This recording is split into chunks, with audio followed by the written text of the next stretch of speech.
Assalamualaikum warahmatullahi wabarakatuh. Hamdan wa syukranillah, salatan wa salaman ala rasulillah. Ashhadu an la ilaha illallah wahdahu la syarikalah, wa ashhadu anna Muhammadan abduhu wa rasuluh la nabiyya ba'da. Allahumma salli wa sallim ala nabiyyina Muhammad wa ala alihi wa ashabihi ajma'in wa man tabi'ahum bi ihsanin ila yaumiddin. Qala Allahu ta'ala fil Qur'anil Karim, a'udzu billahi minasy syaithanir rajim. Bismillahirrahmanirrahim. Kullu nafsin dha'iqatul maut wa innama tuwaffawna ujurakum yawmal qiyamah faman zuhziha 'anil nari wa udkhilal jannata faqad faz wa mal hayatud dunya illa mata'ul ghurur. Setiap yang bernyawa pasti akan merasakan mati, dan sesungguhnya pahala atau balasan perbuatan kita itu akan disempurnakan nanti pada hari kiamat. Maka barang siapa yang dijauhkan dari neraka dan dimasukkan ke surga, maka sungguh dia beruntung. Dan tidaklah kehidupan dunia itu kecuali perhiasan yang menipu. Surat Ali Imran ayat 185. Ketua, pengurus, dan Bapak Ibu jamaah maghrib yang dirahmati Allah, alhamdulillah, puji syukur kehadirat Allah subhanahu wa ta'ala atas limpahan taufik dan hidayah Allah. Kita baru saja mendirikan sholat maghrib berjamaah. Kemudian selawat dan salam kepada Nabi kita Muhammad sallallahu alaihi wasallam, keluarga beliau, sahabat beliau, pengikut-pengikut beliau yang mengikuti beliau dengan ihsan sampai hari kemudian. Semoga kelak di hari kiamat kita mendapatkan syafaat dari Rasulullah sallallahu alaihi wasallam. Amin. Bapak Ibu jamaah dirahmati Allah,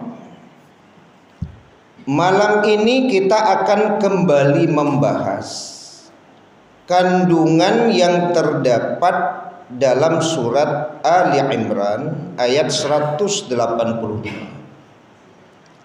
yang sering dibahas oleh para mubalik dan asatidz, terutama ketika kajian takziah, karena memang di pangkal ayat saja sudah berbicara tentang sunnatullah, yaitu kematian. Kullu nafsin dha'iqatul maut. Setiap yang bernyawa pasti akan merasakan mati. Kalau kita hubungkan Bapak Ibu dengan surat Ali Imran ayat 144, ya. Wa ma Muhammadun illa rasul qad khalat min qablihi rusul afa immata au kutilah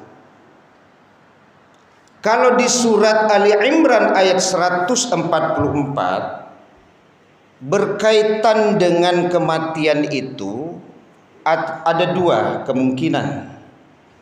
Pertama adalah mati, yang kedua adalah dibunuh.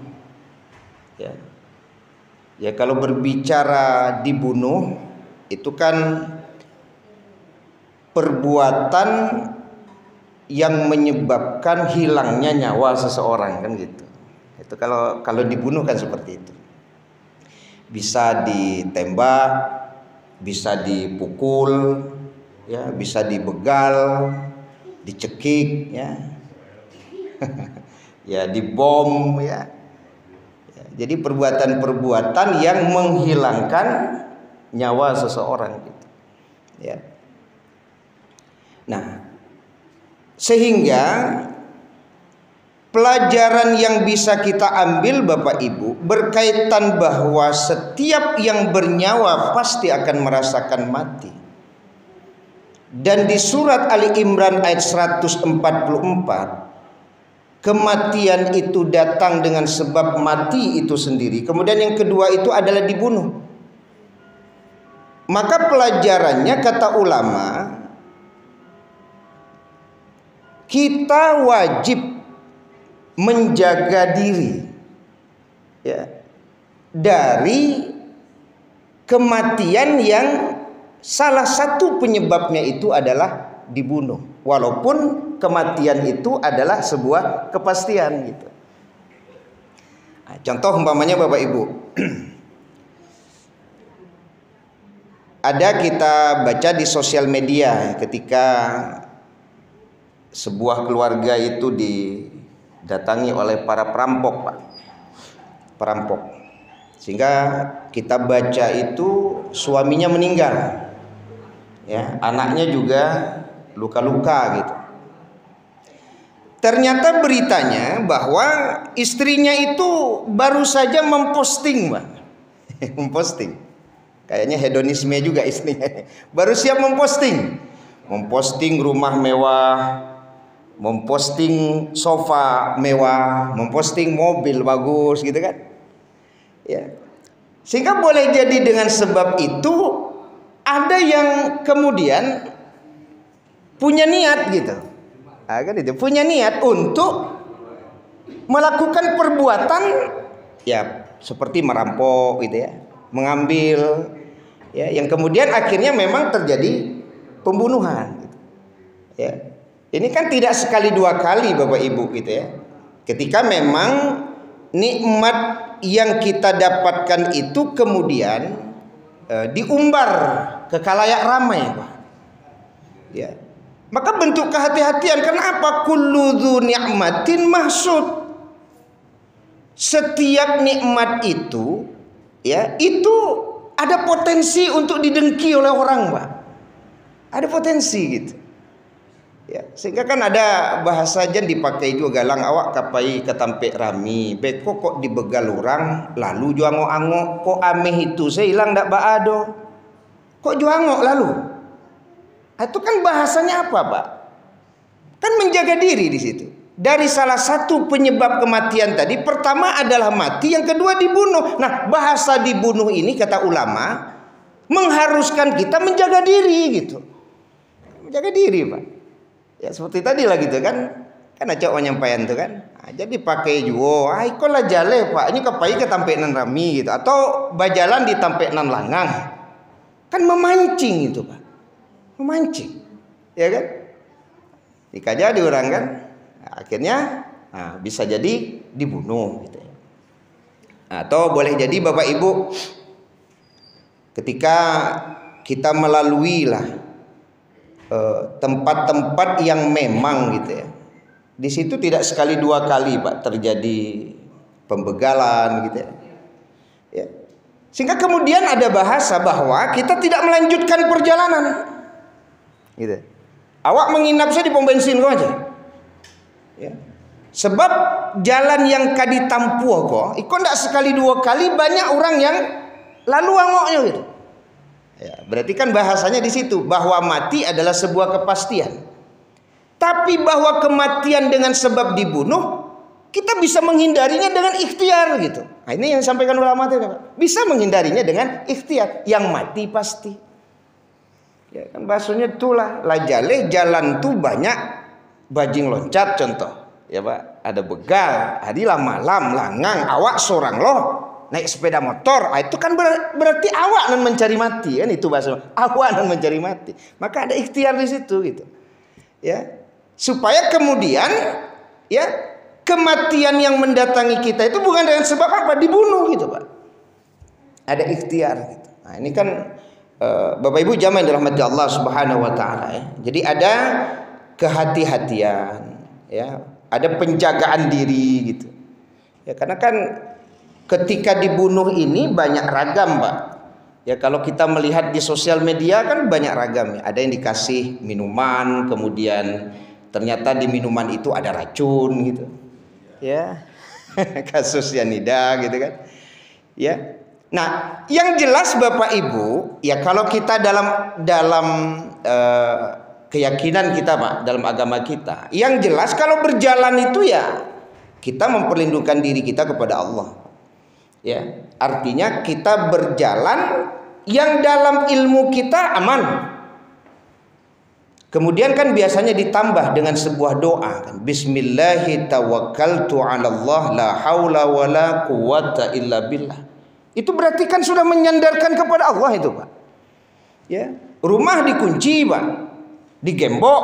Kok masuk aja Pak malam tuh ke mengawak lah. Ya kan? Nah, itu yang ada ikhtiar kemudian ya kita membaca doa, menyerahkan diri kita kepada Allah gitu. Ya. Kan tawakal itu kan ada ikhtiar. Makanya kalau kemudian sudah dikasih tahu oleh orang, jangan lalu ujo di situ Pak, ya kan? Apa sekeluarga ketek-ketek lolai. Di situ banyak orang jahe. Sudah dikasih tahu Pak, awak masih tetap juga lewat di situ. Kemudian diungkapkan kalimat Bismillahi tawakkaltu 'alallah. Maka yang seperti ini pendapat ulama tidak tawakal sebenarnya. Karena tawakal itu kan sebenarnya mengikat unta kemudian baru menyerahkan kepada Allah. Jadi ikhtiarnya itu ada dulu gitu. Baru kemudian ya bismillahi tawakkaltu 'alallah. Nah, ya, la haula wala quwata illa billah. Nah, jadi Bapak Ibu jamaah yang dirahmati Allah Subhanahu wa taala, jadi itu yang pertama kalau kita kaitkan dengan surat Ali Imran ayat 144. Nah, kalau kita kaitkan dengan hadis Nabi yang diriwayatkan Abdul Razak dari Aisyah itu, ternyata sifat mati itu ada yang mendadak, ada juga yang perlahan-lahan gitu. Kalau tadi kan mati atau dibunuh. Kalau di hadis dari Aisyah yang diriwayatkan Abdul Razak itu, mautul fujaah takfifun 'alal mu'min wa asafun 'alal kafir. Nah, di sini ketemu lagi nih berkaitan dengan mati itu. Bahwa mati mendadak itu adalah kebaikan bagi orang yang beriman, tapi penyesalan bagi orang-orang kafir. Nah, jadi ketemu lagi ada istilah mati mendadak itu. Ada juga mati perlahan-lahan. Jadi ternyata dalam hadis Nabi itu Bapak Ibu, mati mendadak itu takfif, dia keringanan bagi orang beriman. Ya kalau Bapak Ibu ditanya maunya Ibu mati mendadak atau mati perlahan-lahan, teragaknya Ibu mati mendadak atau perlahan-lahan Bapak Ibu. Kan itu. Karena bagi orang beriman mati mendadak itu keringanan bagi dia Pak. Ya. Ya kalau saya boleh mencontohkan, semoga cocok saja contoh ini Pak. Umpamanya kita masuk ke kelas Pak, kita tidak pernah memberitahu kepada mahasiswa bahwa hari ini ujian Pak. Tiba-tiba awak masuk, keluarkan kertas selembar, ya kan? Kita kuis, padahal tidak pernah diberitahu, ya kan? Tidak pernah diberitahu. Cuman di awal pertemuan memang diingatkan bahwa ujian itu bisa saja ada kapan saja gitu. Sama kan, kullu nafsin dha'iqatul maut. Peringatan awalnya sudah ada. Jadi pas di awal perkuliahan sudah disampaikan Pak, bahwa ujian itu ada UTS terjadwal, ada UAS terjadwal, tapi boleh jadi ada kuis-kuis yang tidak diberitahu tapi hari itu ada gitu. Rupanya banyak mahasiswa yang lalai, Pak. Tak tekana ada peringatan tuh kan. Masuk ke kelas langsung kecian. Keluarkan kertas lembar, kita kuis. Mengangu sudah, Pak. Mengangu sudah. Kecuali ada yang siap.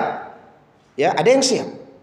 Nah, ketika orang yang siap itu berhasil menjawab ujian, apa ndak istimewa anak ini dibandingkan yang lain, Pak? Istimewa ndak? Istimewa itu, Bu.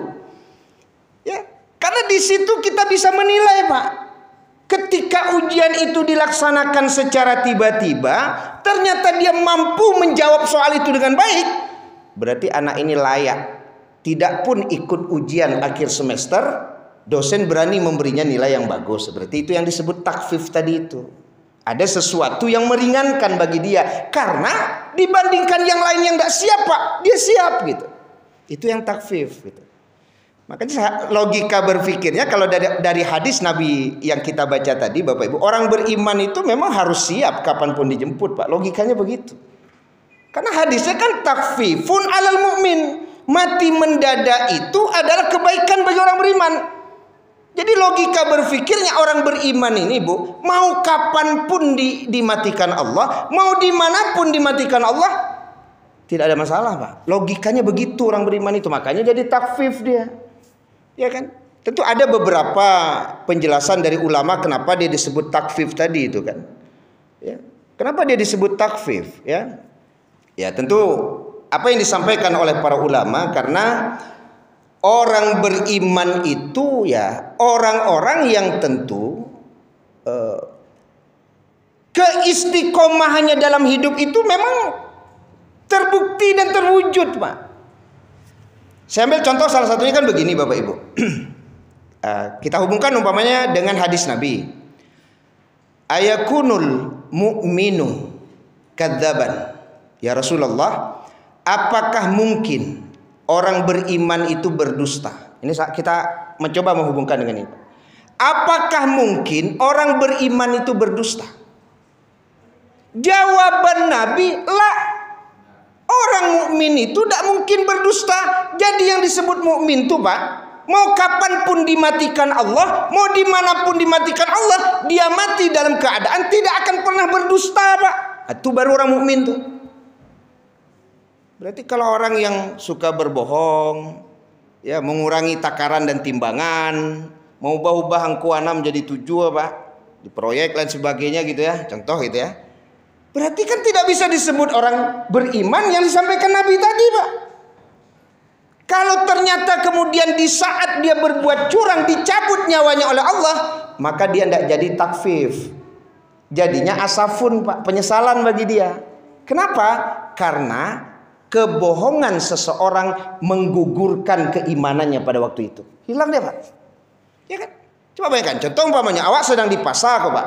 1 kilo dibuat 8 on. Lalu kemudian nyawa kita dicabut oleh Allah secara mendadak, Pak. Bagaimana kita mengaku orang beriman yang mati mendadak itu disebut takfif? Kita saja sedang mengurangi takaran dan timbangan. Maka di saat itu kita tidak disebut takfif, tapi disebut asafun. Apa asafun? Penyesalan. Ya, kok tiba 1 kilo jadi 8 on. Pas waktu itu lo mati, Pak. Tiba lo mati. Berarti kan di mana letak keimanan tadi itu kan itu. Jadi kalau dalam kajian mencontoh Nabi, Bapak Ibu, kan ada sifat mustahil itu. Sifat mustahil Nabi itu kan 4 juga, Pak. Kalau sifat wajib 4, mustahil kan 4 dalam kajian itu. Kalau sifat wajib Nabi itu sidik, jujur. Sifat mustahil kan al-kidz, ya. Berarti berdusta.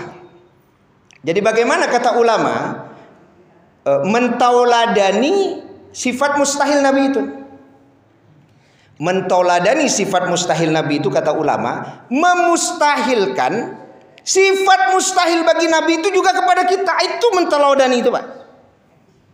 Jadi bagaimana cara mentauladani sifat mustahil Nabi? Memustahilkan sifat-sifat yang mustahil bagi Nabi kepada kita juga. Itu baru namanya mentauladani sifat mustahil Nabi.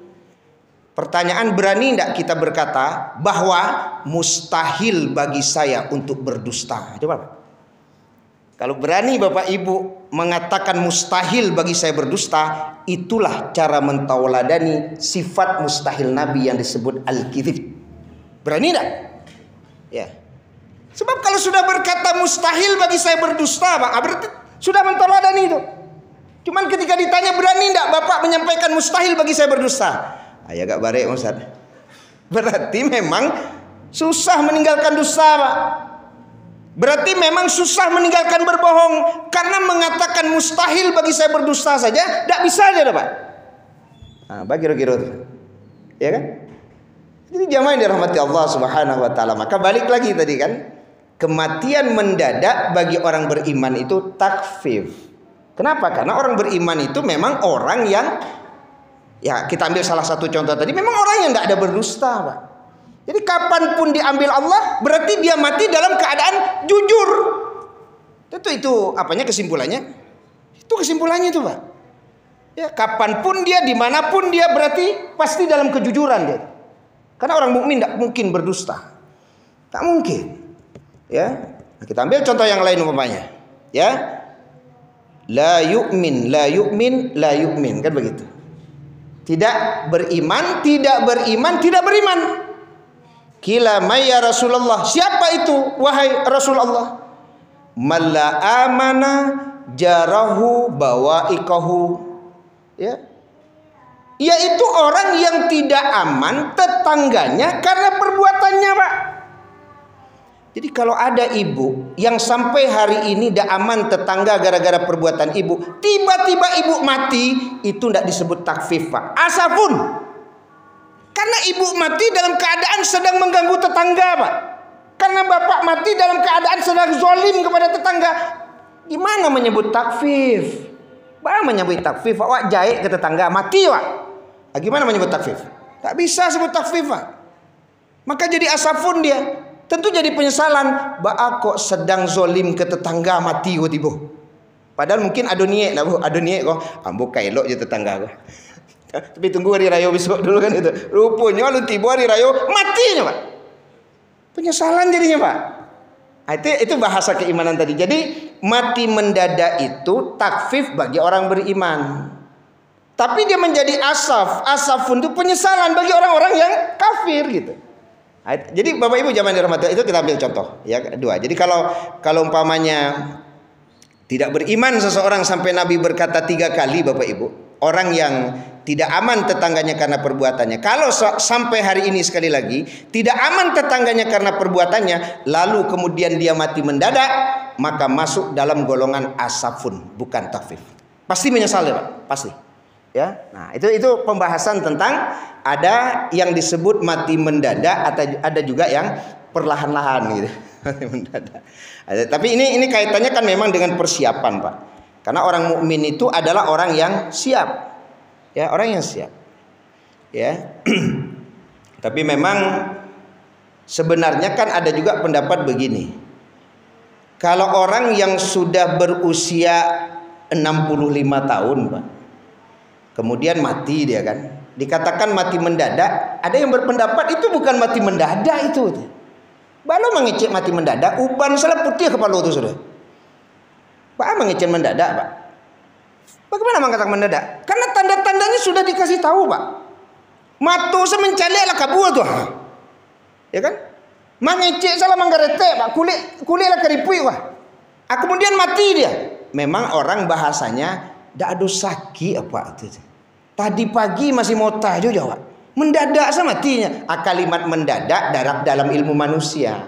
Sebenarnya itu bukan mendadak, Pak. Karena tanda-tandanya sudah ada gitu. Kan itu tanda-tandanya, Bu. Kalau lah putih kepala, Pak. Dek rambut tadi itu biasa hitam, ini lah putih. Abah mengecen mendadak, berarti kan lah dia tahu tuh. Ya, hati-hati, dak lah mulai mati kan itu. Itu bahasanya kan begitu. Ya harus siap gitu. Ya.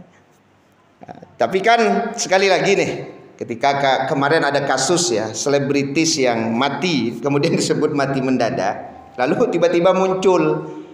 Ya, tapi mudah-mudahan bukan dari keluarganya. Munculnya itu dari ya mungkin orang ingin mengambil kesempatan ya memposting.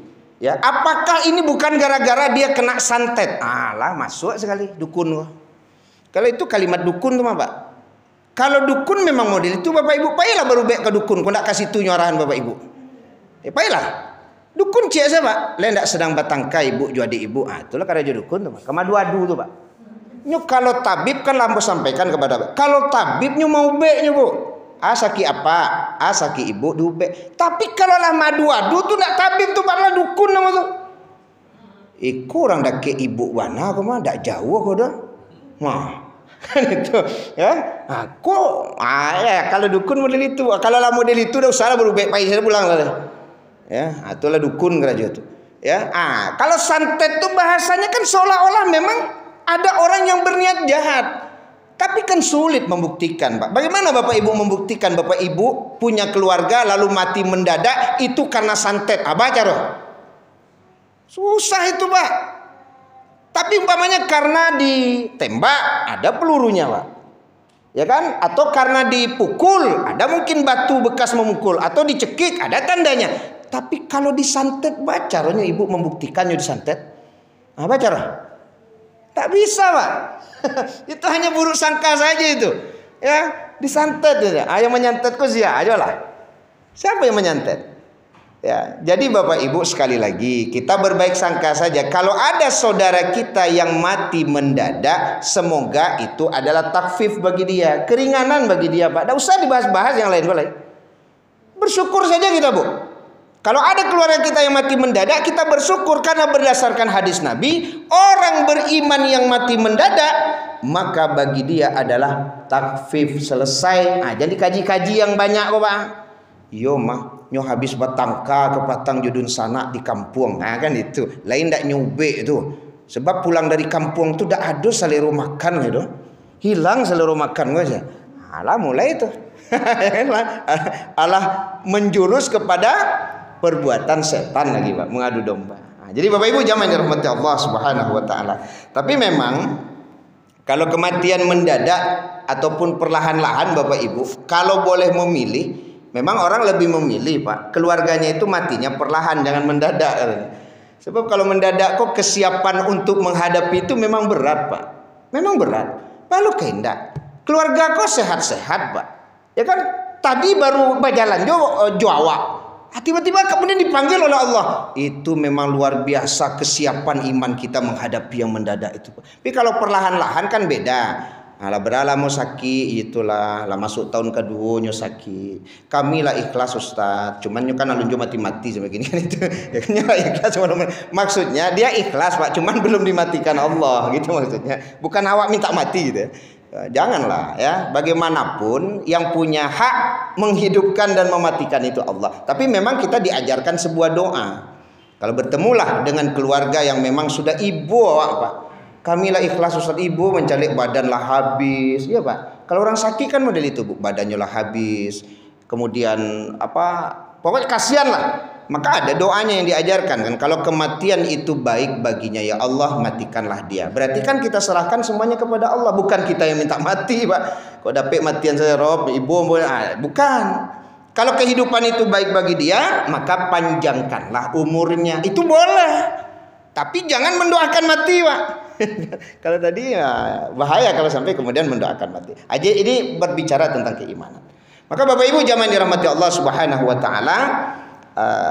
Jadi kalau berbicara bahwa kullu nafsin dha'iqatul maut, kita kaitkan dengan surat Ali Imran ayat 144, ada istilah mati dan terbunuh.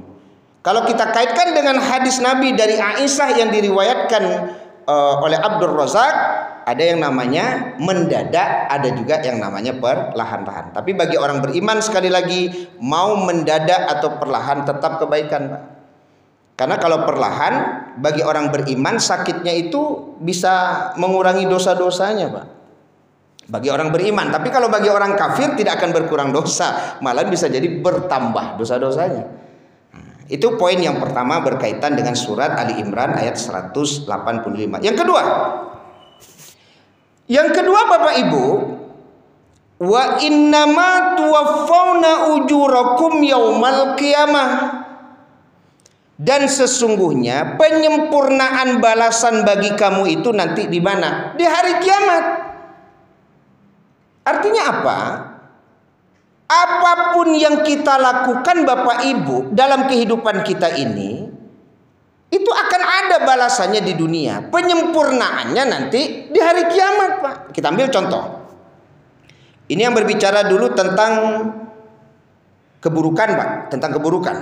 Ya umpamanya Bapak Ibu berbuat zalim. Kan memang ada gitu. Perbuatan-perbuatan kita yang di dunia itu saja sudah ditampakkan, Pak. Ya diantaranya kan durhaka pada orang tua, kemudian berbuat zalim, ya. Kita ambil umpamanya di firman Allah, ya. Surat Al-Hajj ayat 45. Nanti Bapak Ibu bisa lihat di surat Al-Hajj ayat 45. Saya bacakan terjemahannya saja. Ya. Berapalah banyaknya kota yang kami telah membinasakannya, yang penduduknya dalam keadaan zalim. Maka tembok-tembok kota itu roboh menutupi atap-atapnya, dan berapa banyak pula sumur yang telah ditinggalkan dan istana yang tinggi. Nah, ini kan kaitannya dengan Allah menyegerakan, Pak, penyempurnaan perbuatan zalim itu nanti di akhirat. Tapi di dunia kita sudah mendapatkan balasan dari kezaliman kita itu. Contoh, air sumur yang kering, atap-atap rumah yang roboh, ya angin puting beliung dan lain sebagainya. Ya, artinya balasan itu sudah kita dapatkan. Penyempurnaannya nanti di akhirat, Pak. Salah satu wujud penyempurnaan itu apa? Nah, siap-siap saja Bapak Ibu kalau berbuat zalim, timbang terima nanti dengan yang dizolimi, Pak. Kan itu. Kalau seandainya ya Bapak Ibu berbuat zalim, ya boleh jadi kebaikan kita dipindahkan kepada orang yang dizolimi. Kalau ternyata habis kebaikan kita, boleh jadi keburukan orang atau dosa orang yang dipindahkan kepada kita. Maka sempurnalah balasan keburukan kita. Di mana? Di akhirat. Di dunia belum ada timbang terima seperti itu, Pak. Belum ada. Cuman kita sudah mendapatkan balasan dari kezaliman. Tapi penyempurnaan dari perbuatan zalim kita di akhirat kelak. Salah satunya di hadis Nabi tadi itu, bahwa kebaikan kita bisa dipindahkan ke orang yang kita zolimi, atau kezoliman orang yang keburukan orang atau dosa orang yang kemudian dipindahkan kepada kita, maka selesai. Ya kan? Kan itu salah satunya itu. Kalau seandainya kita berbuat zolim, termasuk kebaikan yang kita lakukan.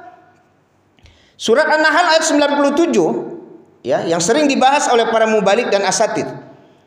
Man amila solihan min dzakarin aw untha wa huwa mu'min falanuhyiyannahu hayatan thayyibah, kan begitu.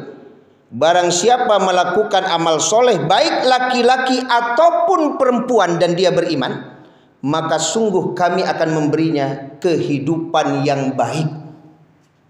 Jadi boleh jadi Bapak Ibu, kebaikan hidup kita hari ini, Pak, baik pada diri kita sendiri atau pada keluarga kita, itu dengan sebab balasan Allah terhadap amal soleh kita. Nah, kan gitu. Amal soleh kita, Allah yang memberi kehidupan baik itu, Pak. Makanya kita akur-akur, alhamdulillah, bahagia, senang, Pak, sehat, ya kan, tentram. Itu balasan Allah terhadap amal soleh yang kita lakukan gitu. Ya boleh jadi Bapak Ibu suka memudahkan urusan orang, maka wajar urusan kita pun jadi mudah terus, Pak. Ya kan boleh jadi Bapak Ibu suka meringankan beban orang, makanya kita seolah-olah tidak menghadapi beban yang berat, Pak. Bukan tidak ada beban, ada beban itu. Cuman Allah meringankan beban kita karena kita suka meringankan beban orang, Pak. Nah, itu tuh man amila solihan min dzakari wa unsa ini. Ya, au unsa wa mu'min. Nah, coba lanjutkan ayat itu sampai di akhir, Bapak Ibu. Wala najziyannahum ajrahum bi ahsani ma kanu ya'malun. Dan sungguh kami akan membalasi mereka dengan ganjaran yang lebih baik dari apa yang mereka lakukan. Berarti ada penyempurnaan. Jadi Bapak Ibu, hari ini kita sudah dapat balasan kebaikan itu dalam bentuk salah satunya kehidupan yang baik. Tapi yakinlah Bapak Ibu, penyempurnaan dari amal baik kita ini nanti di akhirat. Ya, wala najziyannahum ajrahum bi ahsani ma kanu ya'malun. Apa? Nah, intinya harus diyakini, Pak. Ya, akan dibalasi dengan balasan yang lebih baik dari apa yang mereka lakukan. Yakinlah, Pak. Ya, apalagi kalau Bapak Ibu baca kan ada hadis Nabi, ya. berkaitan dengan 3 orang itu, Pak. 3 orang yang dalam perjalanan itu sebelum kalian, kata Nabi kepada sahabat, Pak, sebelum kalian, mereka menginap di sebuah gua karena memang hari sudah gelap. Nah, nginap di gua, Pak. Ya, tiba-tiba kan jatuh tuh batu besar, ya, yang menutup lubang gua sehingga mereka nggak bisa keluar. Nah, itu kan kisahnya itu. Maka ketiga orang ini memohon kepada Allah agar Allah membuka pintu gua itu, Pak, ya, dari batu tadi dengan menyebut amal-amal solehnya. Yang pertama, ya, katanya dia punya orang tua, ya, tidak pernah dia memberikan susu kepada keluarga atau budaknya sebelum dia berikan kepada orang tuanya, Pak. Kan tidak main-main kok, Pak. Nah, suatu malam katanya, suatu hari dia mencari kayu itu sangat jauh sampai ke hutan. Sehingga ketika kembali ternyata orang tuanya sudah tidur, Pak. Tidak mau saya mengganggu tidurnya orang tua itu. Saya tunggu sampai pagi, padahal istri dan anaknya di rumah perutnya lapar, Pak. Tapi tidak mau dia memang sebelum orang tuanya dikasih, tidak mau dia ngasih istri dan anaknya dulu, Pak. Tidak mau keluarganya dulu. Orang baik kok dulu kan? Orang tuanya dulu tuh. Berarti kan sudah punya istri lah. Kan ada sebagian mengecek, kalau lah punya orang rumah, gue payah, elok ke orang kaya. Nah, itu berarti salah dia tuh.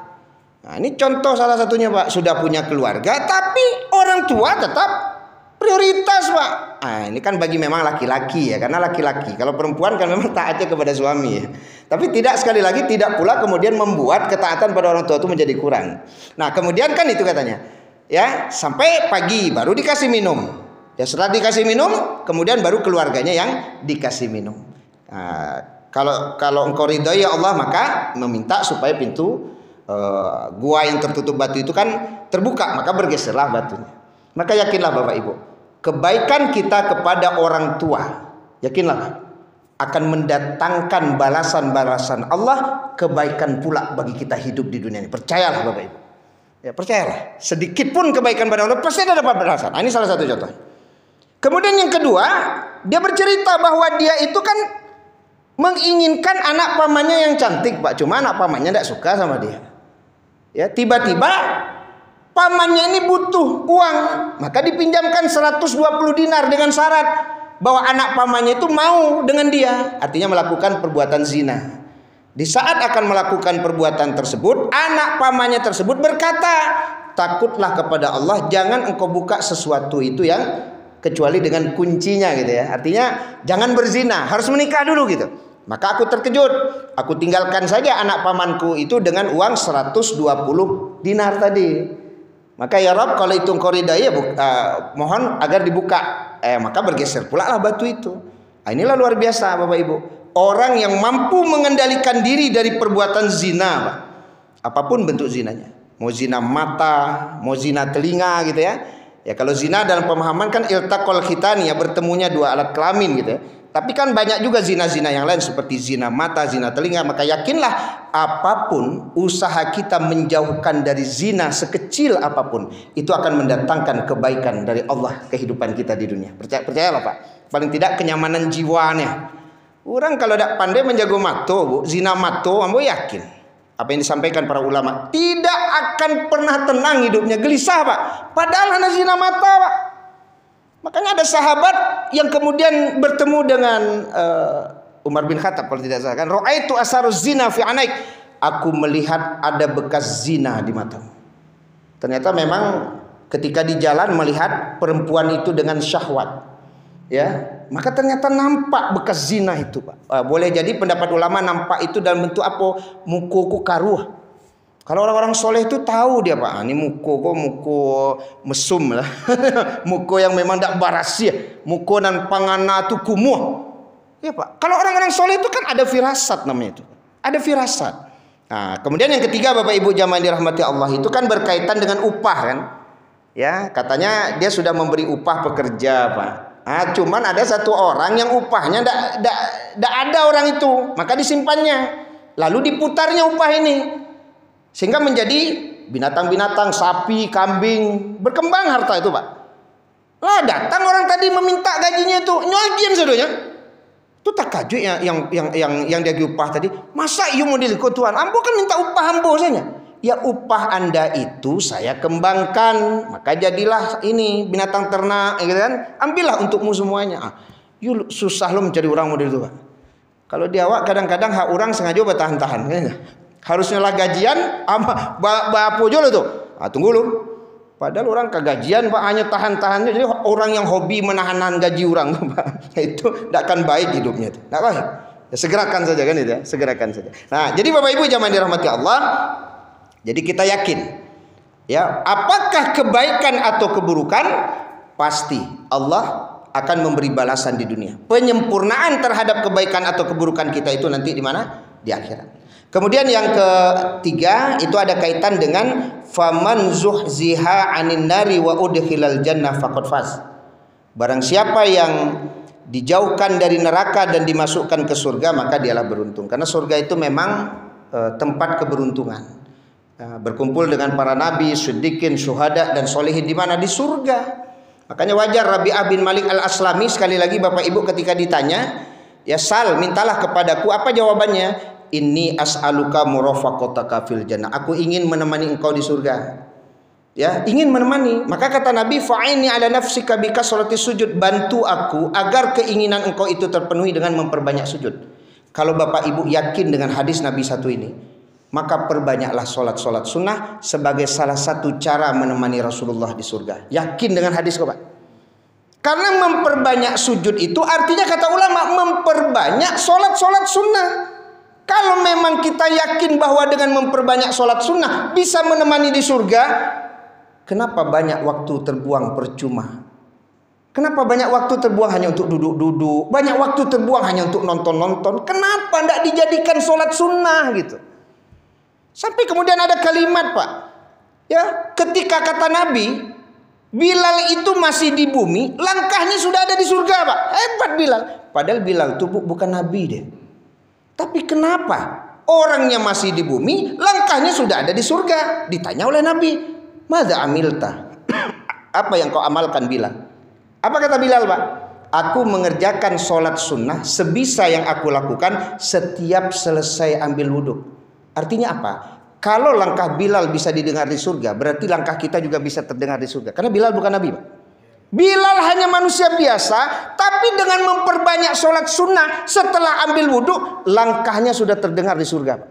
Berarti Bapak Ibu, kalau ingin langkah kita terdengar di surga, salah satu amalan Bilal ini bisa kita amalkan, Pak. Memperbanyak sholat sunnah setiap selesai ambil wudhu. Nah, itu selesai. Kemudian yang terakhir penutup dari kajian kita adalah wa mal hayatud dunya illa mata'ul ghurur, dan tidaklah kehidupan dunia itu kecuali perhiasan yang menipu. Arti menipu itu apa? Kita dilalaikan dari sesuatu yang lebih penting. Itu maknanya kan tertipu. Nah, kehidupan akhirat itu kan lebih utama daripada kehidupan dunia. Mungkin itu saja Bapak Ibu kajian kita pada malam hari ini ya Pak Baja.